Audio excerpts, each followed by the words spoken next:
Hello friends, मैं Ranjit GS आज तक में आपका स्वागत करता हूं। दोस्तों, बिहार कर्मचारी चयन आयोग के द्वारा कंबाइंड ग्रेजुएट लेवल एग्जाम का आयोजन किया जाता है और इसकी वैकेंसी बहुत जल्द आने वाली है। कंबाइंड ग्रेजुएट लेवल एग्जाम के द्वारा किन किन पदों पर बहाली होती है, उनके लिए क्या योग्यताएं हैं और कितने वेतनमान मिलते हैं, इस वीडियो में मैं पूरे विस्तार से बताने वाला हूं। इसलिए यह वीडियो काफ़ी नॉलेजफुल होने वाला है। वीडियो को अंत तक देखें। अगर हमारे चैनल पे आप पहली बार आए हैं तो इसे सब्सक्राइब कर लें और बेल आइकन का बटन जरूर दबाएं ताकि जो भी मैं वीडियो बनाऊं उसका नोटिफिकेशन सबसे पहले आप तक पहुंच सके। तो चलिए दोस्तों जानते हैं बिहार कर्मचारी आयोग किन किन पदों पर बहाली करती है। बिहार कर्मचारी चयन आयोग के द्वारा जो ग्रेजुएट लेवल एग्जाम का आयोजन किया जाता है, कंबाइंड ग्रेजुएट लेवल एग्जाम का आयोजन किया जाता है। इसमें दो तरह के पोस्ट होते हैं, ग्रुप ए का पोस्ट होता है और दूसरा ग्रुप बी का पोस्ट होता है। ग्रुप ए के पोस्ट में वैसे पद को रखा गया है जिसमें शारीरिक जांच की आवश्यकता होती है और ग्रुप बी में वैसे पद को रखा गया है जिसमें शारीरिक जांच की आवश्यकता नहीं होती है। तो सबसे पहले हम लोग ग्रुप ए के बारे में जानते हैं जिसमें शारीरिक जांच की आवश्यकता होती है। तो पहला है पुलिस अवर निरीक्षक, जिनकी नियुक्ति पुलिस महानिदेशक के कार्यालय में होती है। इनका वेतनमान जो है वो 9,300 मतलब 9300 से 34,800 और ग्रेड पे 4200 मिलता है। 7 पे के अनुसार इनकी सैलरी जो है वो बेसिक सैलरी हो जाती है 35,400, ठीक है। और इसके अतिरिक्त जो भी भत्ता बिहार सरकार निर्धारित करती है उन सभी भत्ता इन्हें भी दिया जाता है। इनके लिए योग्यता जो है वो स्नातक या समकक्ष निर्धारित किया गया है और शारीरिक जांच तो लिया ही जाता है। दूसरा है परिचारी, इनकी नियुक्ति भी पुलिस महानिदेशक के कार्यालय में किया जाता है और इनका वेतनमान भी 4200 ग्रेड पे के अंतर्गत होता है और काफ़ी अच्छा पद होता है। इनके लिए भी योग्यताएं वही निर्धारित की गई है। अगला पद है पुलिस अवर निरीक्षक, इनकी निगरानी विभाग में नियुक्ति की जाती है और इनके लिए भी वेतनमान 4200 ग्रेड पे ही निर्धारित की गई है और योग्यता स्नातक या समकक्ष। अगला है प्रवर्तन अवर निरीक्षक, परिवहन विभाग में नियुक्ति होती है। इनको भी 4200 ग्रेड पे के अंतर्गत रखा गया है 6 पे के अनुसार और 35,400 इनकी बेसिक सैलरी बनती है और सभी भत्ताएं मिलती है 7 पे में, ठीक है। और इनके लिए भी योग्यताएं स्नातक एवं समकक्ष निर्धारित किया गया है। अगला है कंपनी कमांडर, जो बिहार गृह रक्षा वाहिनी में इनकी अर्थात बीएमपी में इनकी नियुक्ति होती है, ठीक है। बीएमपी में नियुक्ति होती है बिहार मिलिट्री पुलिस में। इनको भी 4200 ग्रेड पे और का वेतन मिलता है और सारे भत्ताएं मिलती है। साथ ही इनकी भी योग्यता जो है स्नातक या समकक्ष रखा गया है। अगला पद है वो है fire station service. Fire station service गृह आरक्षी विभाग के अंतर्गत इनकी नियुक्ति होती है और इनको भी 4200 ग्रेड पे का वेतनमान मिलता है और स्नातक समकक्ष इनकी भी योग्यताएं निर्धारित की गई है। अगला पद है वन के क्षेत्र पदाधिकारी, मतलब वन में पर्यावरण एवं वन विभाग के अंतर्गत इनकी नियुक्ति होती है और इनके लिए जो योग्यताएं हैं वो कुछ विशेष है, जैसे पशुपालन, पशुरोग विज्ञान, वनस्पति विज्ञान, रसायन विज्ञान, भूगर्भ विज्ञान, गणित, भौतिकी, मतलब साइंस सब्जेक्ट्स से जो होंगे ग्रेजुएट वो इसमें भाग ले सकते हैं। इनकी भी बेसिक सैलरी जो होता है 7 पे के अनुसार 35,400 होता है और जो भी भत्ताएं हैं वो सारी भत्ताएं इनको भी निर्धारित की जाती हैं, इनको भी भत्ताएं मिलती है। अगला है वो है सहायक कारापाल और सहायक कारापाल इनकी नियुक्ति कारा एवं सुधार सेवा के अंतर्गत होता है। इनको 2800 का ग्रेड पे मिलता है, मतलब 5200 से 20,200 की बेसिक सैलरी होती है और 2800 ग्रेड पे मिलता है। अर्थात 7 पे के अनुसार इनको 29,200 की बेसिक सैलरी बनती है और जो भी भत्ताएं हैं वो इनको मिलता है। साथ ही इनके लिए जो योग्यताएं निर्धारित की गई है वो है स्नातक या समकक्ष। तो ये था ग्रुप ए के अंतर्गत आने वाले पद जिसके लिए शारीरिक योग्यताएं की जरूरत होती है। अब हम लोग जानते हैं ग्रुप बी के अंतर्गत आने वाले पद जिनके लिए शारीरिक योग्यताएं की जरूरत नहीं होती है। इनके लिए कुछ विशेष तकनीकी योग्यताओं की जरूरत होती है, तो मैं उसके बारे में भी विस्तार से बताऊंगा कि कौन कौन सी विशेष तकनीकी योग्यता है जिसकी जरूरत आपको पड़ेगी। तो इस सेवा के अंतर्गत जो होता है सीजीएल के अंतर्गत जो होता है graduate level combined graduate level exam के अंतर्गत जो सबसे प्रीमियम जो सेवा होता है वो होता है सचिवालय सहायक, ठीक है। सचिवालय सहायक जिसे अब सहायक प्रशाखा पदाधिकारी के नाम से भी जाना जाता है। तो सचिवालय सहायक इनकी जो नियुक्ति होती है वो सामान्य प्रशासन विभाग के अंतर्गत इनकी नियुक्ति होती है और इनको 4600 रुपए का ग्रेड पे मिलता है 6 पे के अनुसार। 7 पे के अनुसार इनकी सैलरी जो होता है बेसिक सैलरी 44,900 बनती है, ठीक है। और जो भी भत्ताएं हैं इनको निर्धारित किया गया है वो भत्ता इनको दिया जाता है। इस पद के लिए आपको सिंपल ग्रेजुएट होना जरूरी है किसी भी स्ट्रीम में किसी भी सब्जेक्ट से। अगला जो पद है वो है सहायक शिक्षक। इन्हें भी 4600 रुपये का ग्रेड पे मिलता है। स्नातक होना जरूरी है, साथ साथ बीएड भी होना जरूरी है। उसके बाद है सहायक शिक्षक। इनका नियुक्ति कल्याण विभाग के अंतर्गत होता है, सामाजिक कल्याण विभाग के अंतर्गत, और इनको भी 4200 रुपये का ग्रेड पे मिलता है, अर्थात 35,400 का बेसिक सैलरी इनको दिया जाता है और भत्ताएं दी जाती है। इनको भी स्नातक के साथ साथ बीएड होना जरूरी है। अगला है सहायक शिक्षक, समाज कल्याण विभाग के अंतर्गत इनको नेत्रहीन और राजकीय विद्यालय के अंतर्गत इनकी नियुक्ति होती है। इनको भी 4200 रुपये का ग्रेड पे मिलता है और बेसिक सैलरी जो होती है वो बेसिक सैलरी होती है 4200 रुपये का ग्रेड पे और बेसिक सैलरी 35,400 होती है 7th पे के अनुसार।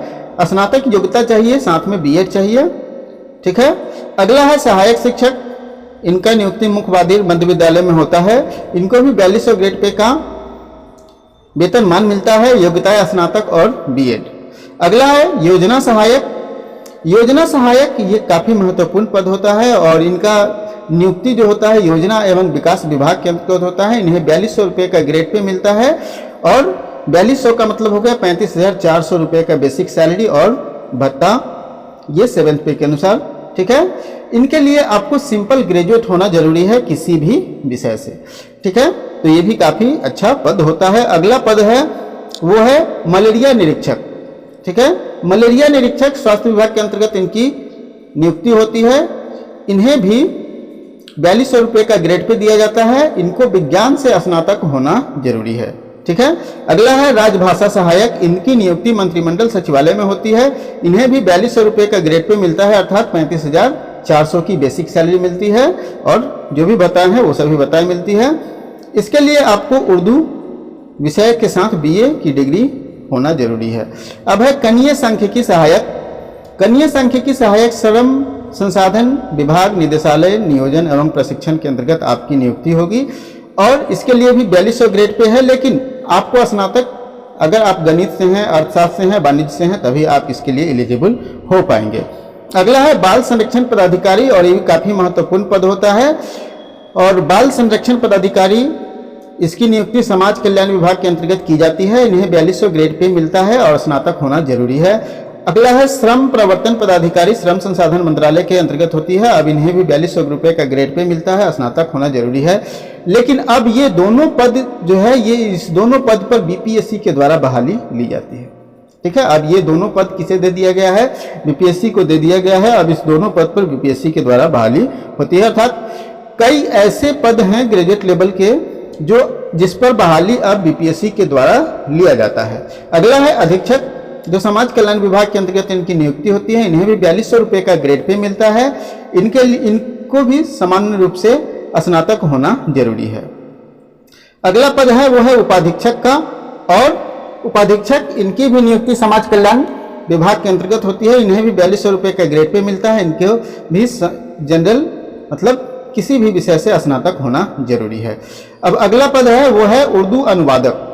ठीक है। डेफिनेट है कि जो उर्दू से डिग्री होंगे, जिनको उर्दू की डिग्री होगी, बीए उर्दू से किए होंगे, वही भर सकते हैं और इनको बेसिक सैलरी मिलती है 2800 रुपये के ग्रेड पे के अंतर्गत और इनकी 7th पे में बेसिक सैलरी हो जाती है 29,200 रुपये और साथ में भत्ता जो निर्धारित किया गया है। अगला है अंकेक्षक। अंकेक्षक की नियुक्ति वित्त विभाग के अंतर्गत की जाती है। इन्हें भी 2800 रुपये का ग्रेड पे दिया जाता है और इनकी नियुक्ति जो है वित्त विभाग में अंकेक्षक विभाग में होता है और इनके लिए योग्यता जो है वह स्नातक कला गणित या स्नातक विज्ञान के साथ स्नातक या वाणिज्य के साथ स्नातक अगर होंगे तो उनके लिए ज़्यादा उपयोगी होगा। मतलब अगर ये आप अंकेक्षक बनना चाहते हैं तो आपको मैथ्स, इकोनॉमिक्स, ठीक है, या कॉमर्स से ग्रेजुएट होना जरूरी है। अगला जो पद है वो है प्रखंड पंचायती राज पदाधिकारी। प्रखंड पंचायती राज पदाधिकारी को भी 4200 ग्रेड पे के अंतर्गत रखा गया है। इनके लिए भी स्नातक योग्यताएं जरूरी है। अगला है लेखापाल सह भंडार पाल। इनकी नियुक्ति समाज कल्याण विभाग के अंतर्गत की जाती है और इन्हें मात्र 2400 रुपये का ग्रेड पे दिया जाता है। मतलब इनको एक क्लर्कियल पे मिलता है। ठीक है। और इनके लिए भी स्नातक होना जरूरी है। 2400 ग्रेड पे का मतलब हो गया आपकी बेसिक सैलरी 25,500 रुपये हो जाएगी और साथ में जो बिहार सरकार भत्ताएं निर्धारित करती है वो भत्ता आपको दिया जाएगा। अगला है गृहपति महिला, सिर्फ महिला अभ्यर्थी के लिए है ये और समाज कल्याण विभाग के अंतर्गत इनकी नियुक्ति होती है। इन्हें 2400 रुपये का ग्रेड पे दिया जाता है। इनके योग्यता जो है वो स्नातक होना जरूरी है किसी भी विषय से। अगला है गृहपति सहलिपिक, समाज कल्याण विभाग के अंतर्गत इनकी भी नियुक्ति होती है। इन्हें भी 2400 रुपये का ग्रेड पे दिया जाता है और स्नातक होना जरूरी है किसी भी विषय से। अगला है निरीक्षक मापतौल, तो निरीक्षक मापतौल कृषि विभाग के अंतर्गत होते हैं। इन्हें भी 2400 रुपये का ग्रेड पे दिया जाता है, 2400 कहते हैं, इनको भी 4200 रुपये का ग्रेड पे दिया जाता है, लेकिन इन्हें बीए साइंस या एग्रीकल्चर या इंजीनियरिंग से होना जरूरी है। सहकारिता प्रसार पदाधिकारी, इनकी नियुक्ति निबंधन सहयोग समितियों के अंतर्गत होती है। अब ये पद भी बीपीएससी के द्वारा भरा जाता है। अब फिर प्रखंड कल्याण पदाधिकारी की नियुक्ति भी अब बीपीएससी ही करती है। तो सहकारिता प्रसार पदाधिकारी, इनकी नियुक्ति निबंधन सहयोग समितियों में होती है। इन्हें 4200 रुपये का ग्रेड पे मिलता है। इसके लिए स्नातक होना जरूरी है। प्रखंड कल्याण पदाधिकारी, अनुसूचित जाति जनजाति के कल्याण विभाग के अंतर्गत इनको नियुक्ति होती है और 4200 रुपये का ग्रेड पे मिलता है। 4200 का मतलब हो गया 35,400 की बेसिक सैलरी, ठीक है। और जो भत्ता है बिहार सरकार निर्धारित करती है। इनके लिए कला विज्ञान और वाणिज्य किसी भी से आपको स्नातक होना जरूरी है। अगला है उद्योग विस्तार पदाधिकारी। उद्योग विस्तार पदाधिकारी की नियुक्ति उद्योग विभाग में होता है। इन्हें 4200 रुपये का ग्रेड पे दिया जाता है, लेकिन इनकी जो योग्यताएं हैं वो निर्धारित की गई है कि आप अर्थशास्त्र, गणित या सांख्यिकी से या वाणिज्य से अगर आप मिनिमम 45% अंक के साथ स्नातक हैं तभी आप इसके लिए एलिजिबल हो पाएंगे। अगला है कनीय सांख्यिकी सहायक। तो कनीय सांख्यिकी सहायक की नियुक्ति भी उद्योग विभाग के अंतर्गत किया जाता है। इन्हें भी 4200 रुपये का ग्रेड पे मिलता है और इनके लिए भी वही योग्यताएं निर्धारित की गई है। आपको स्नातक वाणिज्य, अर्थशास्त्र, कला, गणित से होना चाहिए, मिनिमम 45% अंक के साथ। तो दोस्तों ये था आपका बीएसएससी के द्वारा भरी जाने वाली पद। हमें पूरी उम्मीद है कि आपको ये सभी चीज समझ में आ गया होगा। अगला वीडियो जो आएगा वो बीएसएससी की सिलेबस, बीएसएससी की तैयारी के लिए आपको क्या करना चाहिए, कौन कौन से बुक पढ़ना चाहिए, इसी से संबंधित होगा। तो उस वीडियो को भी देखना ना भूलें। साथ ही अगर ये वीडियो पसंद आया है तो लाइक करें और हमारे दोस्तों, अपने दोस्तों के साथ शेयर करें, क्योंकि इसी तरह का वीडियो मैं अपने चैनल पर लाता रहता हूँ। चलिए आज के लिए इतना ही, फिर मिलते हैं अगले वीडियो में।